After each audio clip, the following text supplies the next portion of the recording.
করাইব। আসসালামু আলাইকুম রহমতুল্লাহ।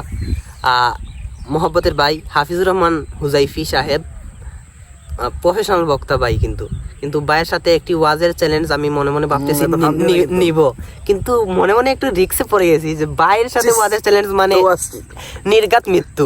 ভাইয়ের সাথে ওয়াজের চ্যালেঞ্জ নেওয়া মানে নির্ঘাত মৃত্যু, কিন্তু সবাই কইবে যে তোমারটা সেই। কিন্তু আমি তারপরেও একটু সাহস, আমার মনের মধ্যে একটু সাহস হওয়ার জন্য যে না ভাই এখন বর্তমানে যেইভাবে মাঠে ময়দানে সব হাজার হাজার মানুষ নিয়ে ওয়াজ করেন, একদিন আমিও এইভাবে ওয়াজ করবো এই আশা।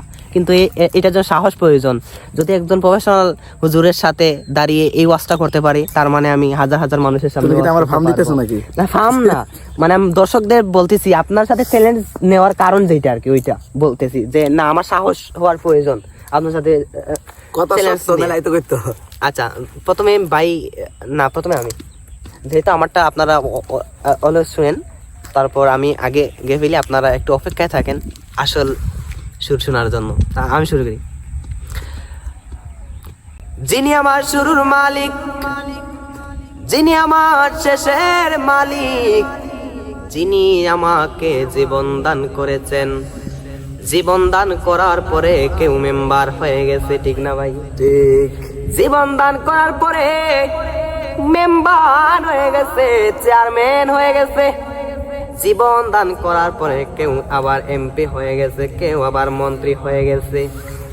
আমরা ছিলাম মৃত না ভাই, মৃত ছিলাম, আমাদের দেহে প্রাণ দিছেন আল্লাহ, আবার আমাদেরকে টাইম মতো কবরে নিয়ে যাবেন আল্লাহ। ওই যে একটা গজল, তবা নামক গাছটি আছে, পাতায় পাতায় লেখা আছে মানুষের হায়াত, সেই পাতা জড়িয়া পড়লে মতের নিশানা।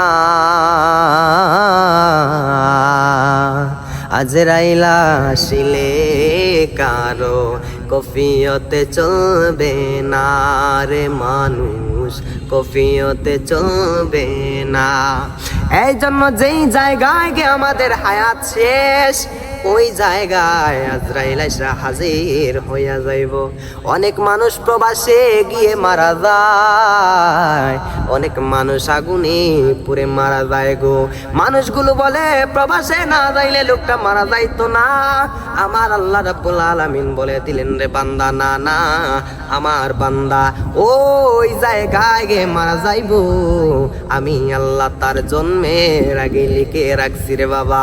আমি আল্লাহ পাসপোর্ট লাগাইলাম, ভিসা লাগাইলাম, টিকিট করলাম, আমি আল্লাহ বিমানে তুললাম, আমি আল্লাহ চাঁদের মাঝে তুললাম, ওই চাঁদ থেকে 10 তলা থেকে নিচের মাঝে ফালাইয়া আমি আল্লাহ তার মরণের স্বাদ গ্রহণ করাইলাম।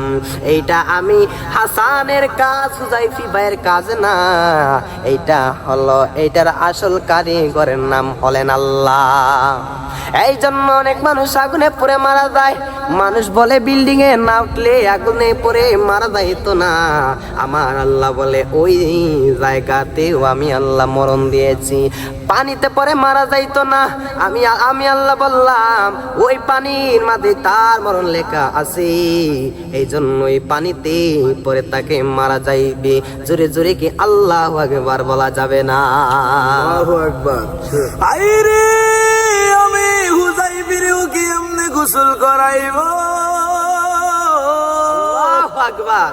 আমি হুজাইফিরেও কি পালকেতে তুলিয়া 4 জনে কান্দে করিয়া লয়া যাইব?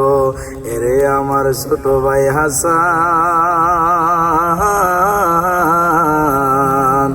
ভালো করে বুঝে চলো না,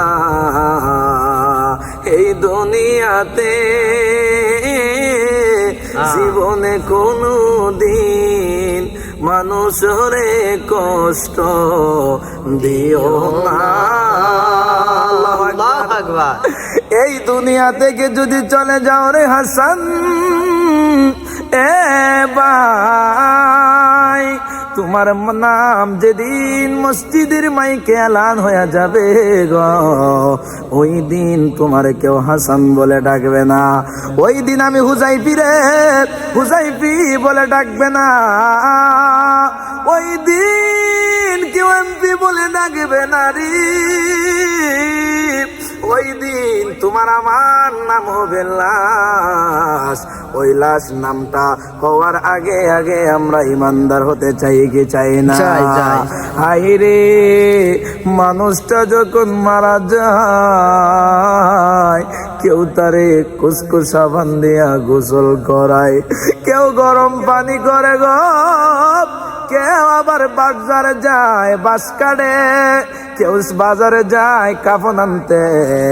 ও আমার ফেসবুক বাসী রে, মুসলমান হয়ে জন্মেছি, আমার নাম যেদিন লাশ হয়ে যাবে, ওই দিন আমারে কত আদর করবি, যত্ন করবে, সবাই যত্ন করে করবে। যত্ন করার একমাত্র কারণ, ওই কারণটা হইল আমাদেরকে আমার আল্লাহ যে মুসলমানের ঘরের মুসলমান বানাইল।